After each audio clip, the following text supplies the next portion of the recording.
I prayed to God and I asked for Him to show me He was there. October 2016 was the night of the crash. I actually attempted to end my life because I didn't believe that God was there, and I asked Him to show Himself, to prove Himself right here and now in this dark alleyway, or I'm going to take off on my motorcycle and attempt to end my life. And I collided head-on with a 18-wheeler gas tanker. My motorcycle was just snapped into fragments. I was found by the side of the road in a patch of grass. I didn't see God at work in my life. I didn't believe He was real.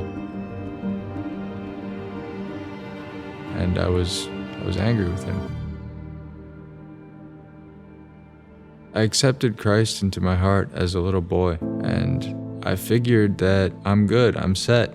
Christ is in me, I don't really need to worry about anything else. So I started living to please myself.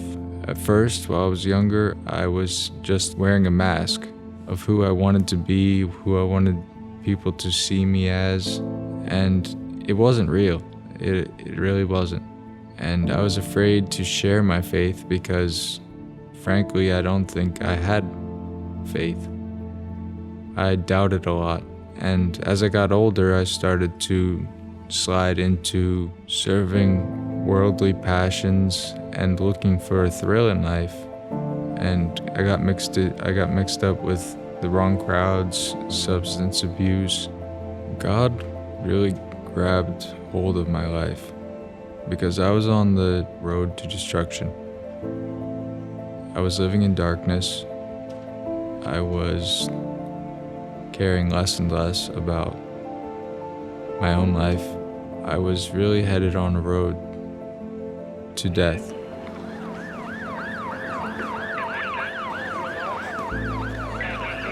I collided with a tractor trailer like this, and they had to amputate most of my left hand because of the damage, not only to my leg, but also to my pelvis and my head took a hit.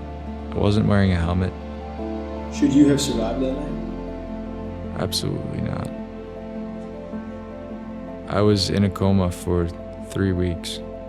I woke up in a hospital bed with severe injuries, a long list of surgeries that had already happened. There is no reason besides what I know God did for me that I should still be here, that I should be breathing.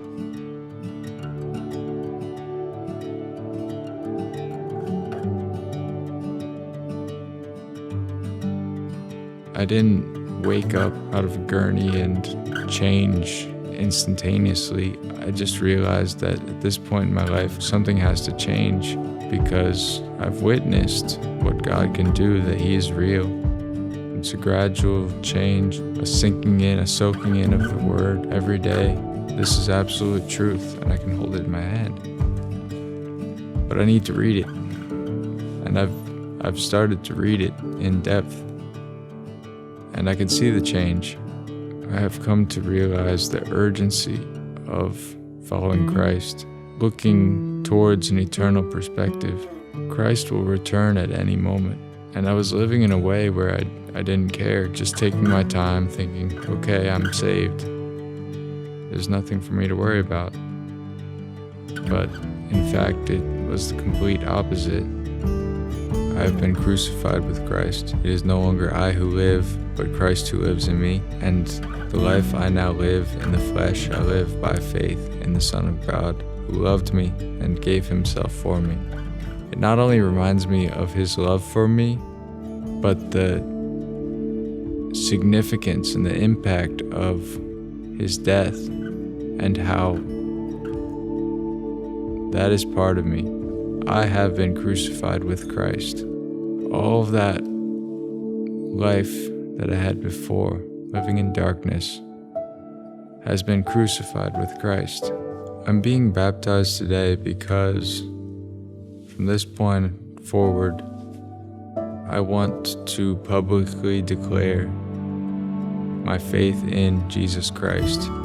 He really came through for me, and He not only saved me and healed me, but He reminded me that He is an all-knowing, loving God, the creator of heaven and earth, and He is in complete control.